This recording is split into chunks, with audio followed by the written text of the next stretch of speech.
En el silencio de la noche, él susurró el secreto que la esfera no podía contar. El aire en la colonia Condesa todavía olía al café de olla de Valeria, un refugio tejido con la rutina y el aroma del luto. Pero en ese lluvioso martes de marzo, la noticia global sobre la esfera de Buga, un artefacto de geometría imposible, rompió la solidez de lo cotidiano. Santiago, su hijo de 5 años, despertó súbitamente del silencio de su sueño. Se sentó en la cama y con una voz pequeña, pero cargada de una cadencia que no era la suya, dijo la frase que le congeló la sangre a la madre. La esfera no cayó, mamá. Aterrizó. La prueba llegó con los gises a la mañana siguiente.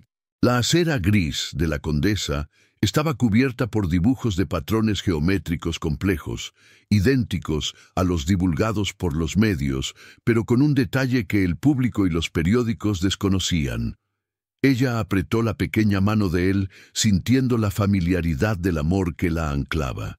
Pero en el centro de los garabatos, el niño había trazado con precisión quirúrgica el lugar exacto donde los científicos buscaban un mecanismo de apertura. Y, por un segundo, la madre escuchó la voz grave de nuevo, susurrando sobre la nieve que viene de los cometas azules, una sabiduría que no cabía en sus 5 años. Ella necesitaba lógica, un diagnóstico, antes de aceptar que lo imposible había elegido su sala de estar. Y fue entonces que Valeria Navarro necesitó convencer al mundo racional de mirar la acera y cuestionar la propia física. La rutina de Valeria Navarro, en el corazón de la colonia Condesa en CDMX, era un tapiz de colores suaves y sonidos contenidos, tejido diariamente con la urgencia silenciosa de lo cotidiano. Su refugio no estaba hecho de grandes fortunas, sino del aroma persistente del café de olla, que era su ancla más segura contra el vendaval de la memoria. Valeria, una diseñadora gráfica con la mente volcada a la lógica y la estética, buscaba en la precisión de su trabajo la solidez que la vida le había quitado con la pérdida prematura de su esposo. Ella creía, con una fe que era casi un acto de resistencia, que el amor era la única constante capaz de mantener el orden en un cosmos que se mostraba cada día más impredecible y caótico. El centro de aquella constelación familiar era Santiago, un niño de solo 5 años, con ojos castaños que parecían absorber más luz de la que reflejaban. Santiago era tranquilo, de imaginación rica, pero aún contenida dentro de los límites cómodos de la infancia chilanga. Su mundo estaba hecho de bloques de construcción, carritos de juguete y la previsibilidad de los dibujos animados. Era un universo que Valeria había construido como un santuario contra la ausencia, un lugar donde el dolor de la nostalgia no podía entrar. La vida de ellos seguía el ritmo de la razón, la entrega de proyectos, la cuenta en rojo, las juntas vecinales sobre el ruido del de al lado. Lo extraordinario existía solo en los libros que leían antes de dormir, y Valeria rezaba para que así continuara. No obstante, el universo tiene una forma sutil e implacable de imponerse sobre la lógica humana, y la invitación al misterio se abrió en un lluvioso martes de marzo. El aire frío de la llovizna chilanga parecía cargar, además de la humedad, el peso de la noticia que dominaba todos los medios.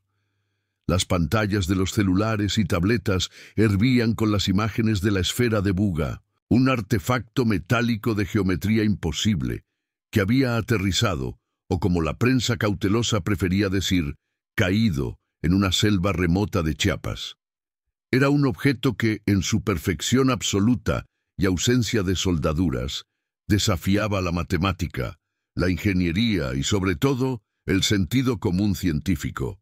La esfera de Buga se convirtió en el enigma científico del siglo, una invitación silenciosa para que la humanidad admitiera, al unísono, su más profunda ignorancia. Valeria seguía los flashes de noticias en su tableta mientras Santiago jugaba en el suelo de la sala. Ella intentaba concentrarse en las curvas del objeto, en las teorías de los expertos en física, pero la noticia parecía distante, una nota a pie de página en su vida de madre soltera. Ella sintió el primer toque de la extrañeza, no por la esfera en sí, sino por la reacción de su hijo. Santiago dejó de trazar a su dragón y con el dedo sucio de gis señaló la pantalla. Un gesto que no era el de un niño que ve algo interesante, sino el de alguien que reconoce a una vieja e importante conocida.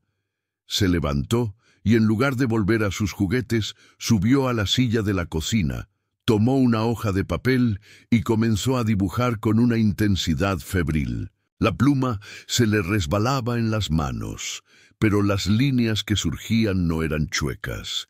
Eran patrones complejos que repetían la extraña geometría de la esfera, pero con una velocidad y una precisión que jamás se vieron en alguien de su edad. Valeria intentó ignorar, atribuyendo aquella sincronía a una mera casualidad, a la absorción subliminal de imágenes que parpadeaban en la televisión. Aún así, la noche llegó y se llevó consigo la superficialidad de la razón.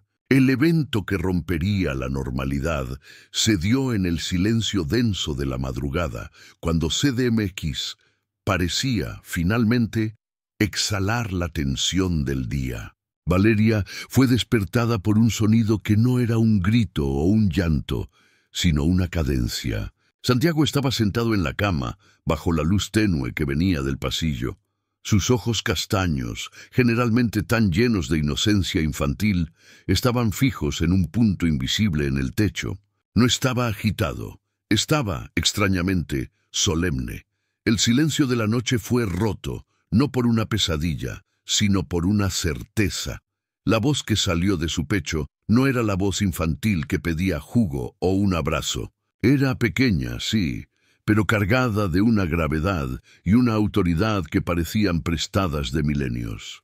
Una resonancia que no cabía en sus 5 años y que hizo que Valeria sintiera el aire frío en la nuca. «La esfera no cayó, mamá», él murmuró sin pestañear. «Aterrizó. Es un regalo, y ahora está hablando a través de mí sobre la nieve que viene de los cometas azules». La frase era completa, articulada, y la palabra cometas azules sonó como el estallido del mundo.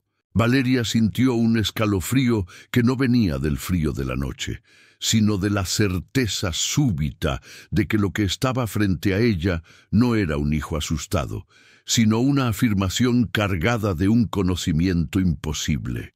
No era el lenguaje de la fantasía o el eco de un dibujo animado, sino una declaración directa, precisa, sobre algo que estaba más allá del alcance de la humanidad.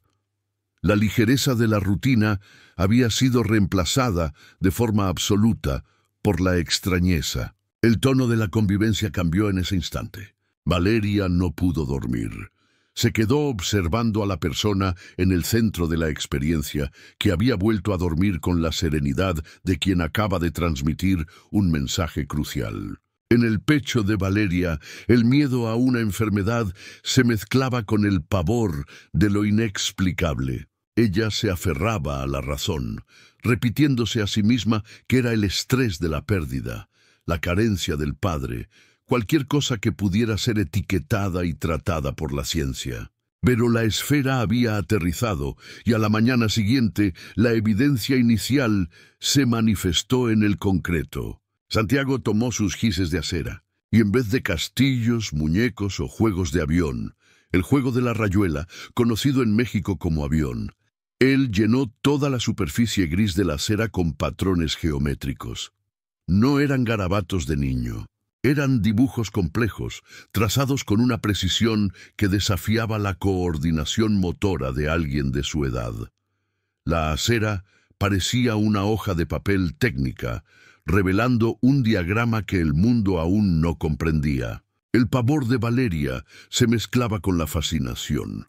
Aquellos patrones eran idénticos en cada curva y línea a aquellos que el proyecto Buga había divulgado a la prensa en imágenes de satélite. Pero había un detalle crucial que hacía la escena profundamente inquietante y rompía cualquier oportunidad de explicación racional. En el centro de cada dibujo, Santiago había trazado un pequeño círculo con una precisión quirúrgica, marcando la unión de 3 líneas. Un punto que Valeria leería días después, en un foro restringido de físicos, era el lugar exacto donde los científicos buscaban secretamente un mecanismo de apertura en la superficie indestructible del objeto. El niño, con un gis, había revelado la clave para el enigma. Valeria sintió un frío recorrer su espina, una señal de que el escepticismo estaba perdiendo la batalla. Ella se arrodilló y pasó la mano sobre el trazo azul que Santiago había usado. El color azul, antes un mero pigmento de acera, se volvía ahora un símbolo, la promesa de una nieve cósmica, el recuerdo de algo mucho mayor y la firma de una inteligencia que había elegido la voz de un niño como su primer mensajero. Aquel pequeño detalle inquietante que invitaba a continuar la historia no era la esfera en sí, sino la certeza que se instaló en Valeria. Ella miró al niño, que ahora se reía mientras observaba un pecero, transporte público en CDMX, pasar. ¿Qué más guardaba ese niño? ¿Qué significaba aquel conocimiento que no debería tener? Era un misterio que apenas estaba comenzando y que la forzaría a confrontar la fuerza que se opone a su propio escepticismo, la voz grave y milenaria que resonaba, sin aviso, en el pecho de su hijo de 5 años. El mundo común se había disuelto y en su lugar surgía un camino nuevo, pavimentado por gis azul y preguntas sin respuesta. El silencio del final del día no traía más paz, sino la expectativa tensa de cuál sería el próximo susurro cósmico. La persona en el centro de la experiencia Valeria intentó, con todas sus fuerzas, cerrar la puerta al abismo que se abría bajo sus pies. Su mente, entrenada en diagramas y organización visual, exigía una explicación catalogable, una etiqueta médica que pudiera ser tratada con terapia, medicación o, en el peor de los casos, aceptación. Ella lavó el gis de la acera con la prisa de quien intenta borrar una evidencia inconveniente de un crimen que no cometió, pero la imagen del pequeño círculo quirúrgico, el secreto revelado por la mano infantil, le quemaba en la retina. El primer paso fue racional, consultar a la autoridad que se opone a la fantasía. El pediatra, un hombre paciente y cansado, sugirió estrés postraumático por la pérdida del padre, una proyección peligrosa de carencia que el niño intentaba llenar. Pero la negación de Valeria tenía fecha de caducidad. Los patrones geométricos no solo eran repetidos, se volvían más intrincados, más precisos. La tensión en su pecho era una presión constante, silenciosa, el miedo de que su hijo estuviera desarrollando un trastorno más serio, algo que la rompería completamente.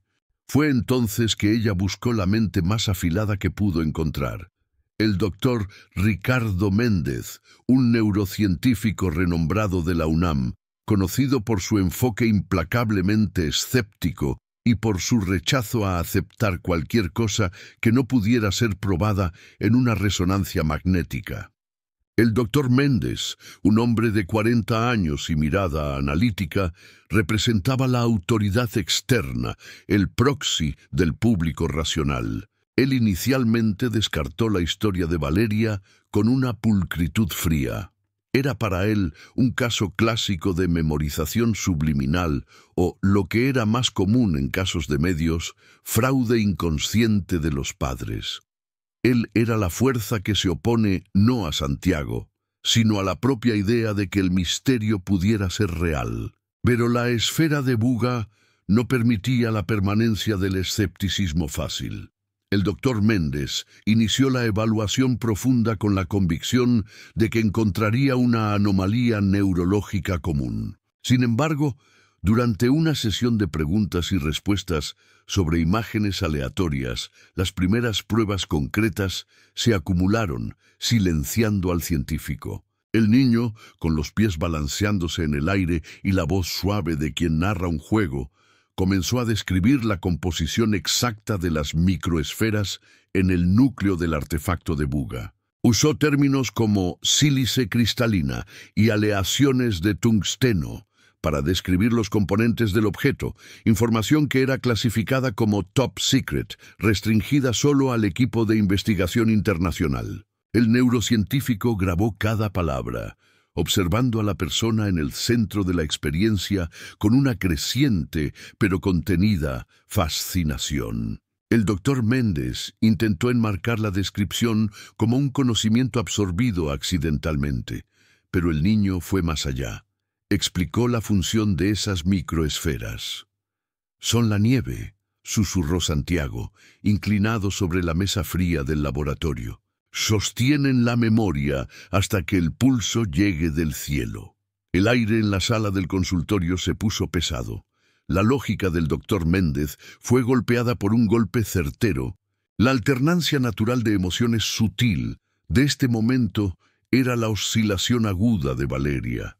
Ella sintió un alivio, la subida de la emoción, con el dictamen médico preliminar que apartaba la posibilidad de una enfermedad grave, como un tumor o esquizofrenia precoz. El cerebro de Santiago estaba sano, pero ese alivio se chocaba inmediatamente con la bajada brusca hacia un miedo mucho más profundo.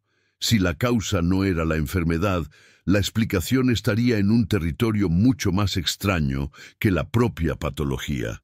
Lo inexplicable se convertía en el nuevo diagnóstico. El involucramiento de la familia avivó la tensión, transformando la casa de Valeria en la colonia Condesa en un pequeño campo de batalla ideológico.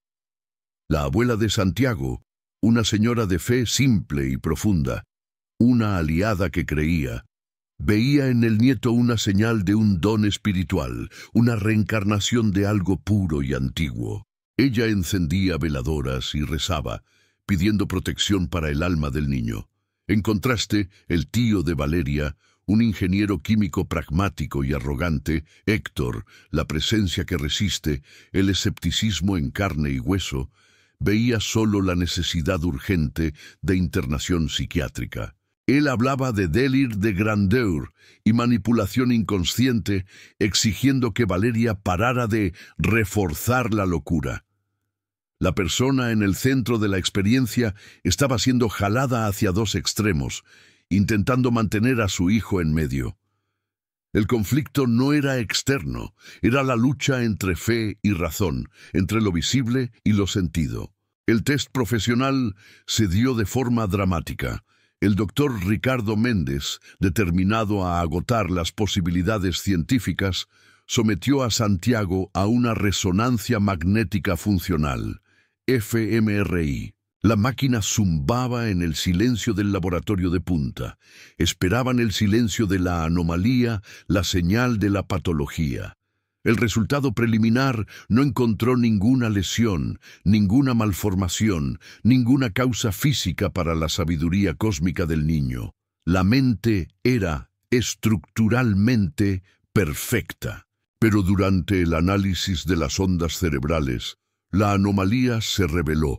El equipo del doctor Méndez registró una actividad cerebral atípica que él describió en su informe como en sincronicidad con un sistema de comunicación de banda ancha externa. No era el cerebro creando el conocimiento, era el cerebro recibiéndolo, como una antena sintonizada en una frecuencia que el resto de la humanidad había olvidado. El gráfico en la pantalla mostraba las ondas cerebrales de Santiago pulsando al unísono con una señal que parecía venir del exterior de la sala, del exterior del edificio, tal vez del exterior de la propia tierra. El doctor Méndez se sentó en su silla, su autoridad tambaleada por primera vez en décadas. La tensión crecía de forma contenida en aquellos pasillos asépticos. No había gritos o sustos, solo la incomodidad y la duda que ahora contaminaban el aire y la ciencia. La prueba final del doctor Méndez no refutaba el misterio, lo validaba con el lenguaje de la física y de la neurociencia. La búsqueda por una explicación racional había llegado a su límite, y lo que restaba era la necesidad de aceptar una realidad que desafiaba todos los libros de medicina. Valeria miró el gráfico, sintiendo el terror y la atracción. Su hijo no estaba enfermo. Él era un puente. El silencio del laboratorio fue roto por el murmullo suave de Santiago, que acababa de salir del escáner. Miró a la madre, luego al doctor Méndez, y dijo una última frase antes de pedir un chicle, adaptando la bala o dulce. Cuando la esfera toque, el cielo se va a abrir. El pulso ya está cerca, doctor, y está viniendo para Ciudad de México. La afirmación era un detalle inquietante que invitaba a continuar. El artefacto metálico, el enigma de Buga, estaba de camino a la ciudad. La sincronicidad de lo inexplicable estaba a punto de manifestarse físicamente, y la pequeña familia de la condesa, junto al neurocientífico racional, estaba ahora atrapada en el centro de un misterio que había comenzado con un susurro de cometas azules y que culminaría en una revelación que cambiaría todo. El miedo se había transformado en un destino. La profecía de Santiago se cumplió con una velocidad dramática. Los medios mexicanos, desde Televisa hasta los canales de noticias más pequeños, entraron en un frenesí. El gobierno federal anunció que la esfera de Buga sería trasladada de la selva de Chiapas a una zona de alta seguridad en Ciudad de México, cerca del corazón del poder, para ser estudiada por un equipo internacional. La tensión, que antes era una nota al pie en la vida de Valeria, ahora se había convertido en el titular de la primera plana. Valeria, consumida por la ansiedad, se apoyó completamente en el doctor Ricardo Méndez. Él, con su escepticismo herido por la ciencia, era su única ancla en la tormenta de lo inexplicable. Abandonó su puesto en la UNAM para proteger y estudiar a Santiago, sabiendo que el niño era la clave para comprender la esfera. El doctor Ricardo usó sus contactos para conseguir acceso a los datos de la operación de traslado, confirmando que la esfera emitía un pulso electromagnético débil, pero constante, que crecía en intensidad. El conflicto con el tío Héctor se volvió insostenible. Él, el ingeniero químico, llegó a la condesa exigiendo que Valeria firmara los papeles para una intervención legal, alegando que ella estaba poniendo en riesgo la salud mental del niño. «No manches, Valeria, estás dejando que tu dolor te ciegue. Ese niño necesita terapia, no que le estés alimentando esa fantasía cósmica». «Es una locura, una enfermedad», gritó Héctor en la sala, con el olor a tacos al pastor de la cena que acababa de comprar. Valeria le confrontó con el informe de la resonancia, mostrándole el gráfico de la sincronía cósmica.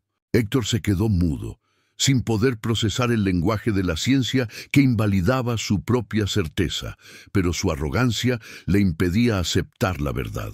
La noche crucial se hizo presente. Valeria y Ricardo, con Santiago dormido en el sofá, observaban la cobertura en vivo del evento. La esfera, ahora en un hangar gigante, irradiaba una luz azul tenue. Ricardo monitoreaba el pulso en un equipo portátil. A las 3:33 am, la hora del evento, la señal que emanaba del cerebro de Santiago se disparó. El doctor Méndez gritó: «¡Órale, Valeria, es ahora! El pico de la señal está recibiendo la memoria».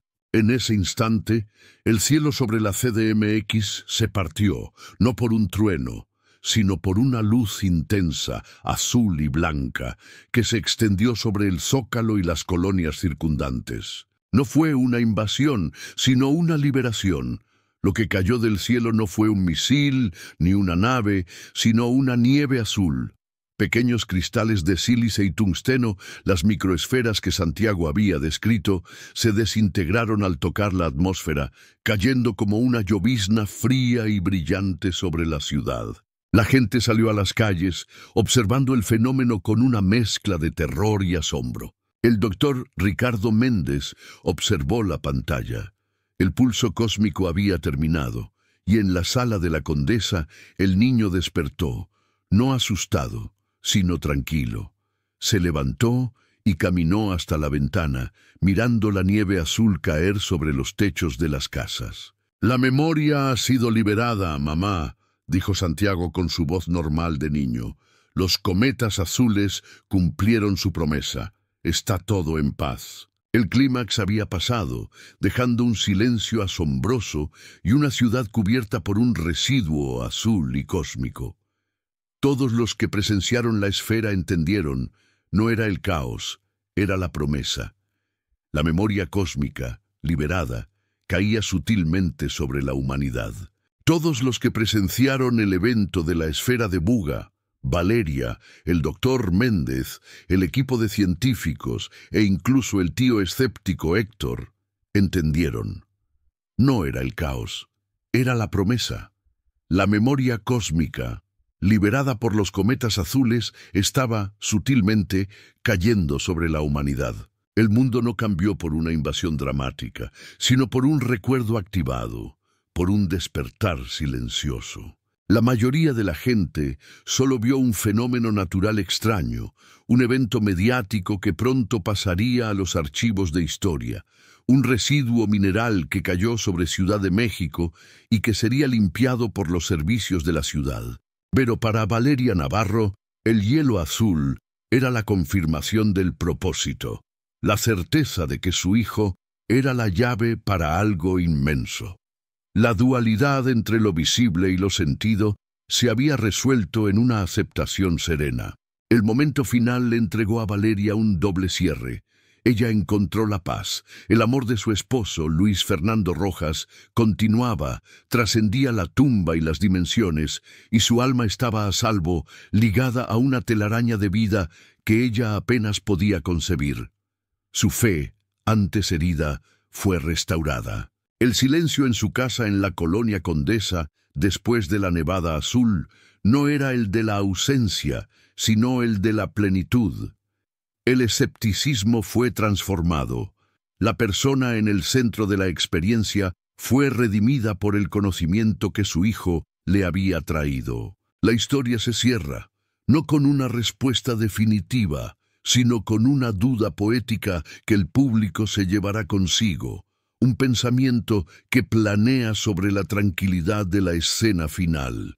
Y si la mayor sabiduría del universo no está en las estrellas distantes, en los enésimos planetas o en los tratados de física complejos, sino en el silencio de los secretos íntimos que un hijo decide contar a su madre, restaurando la certeza de que el amor no tiene fin.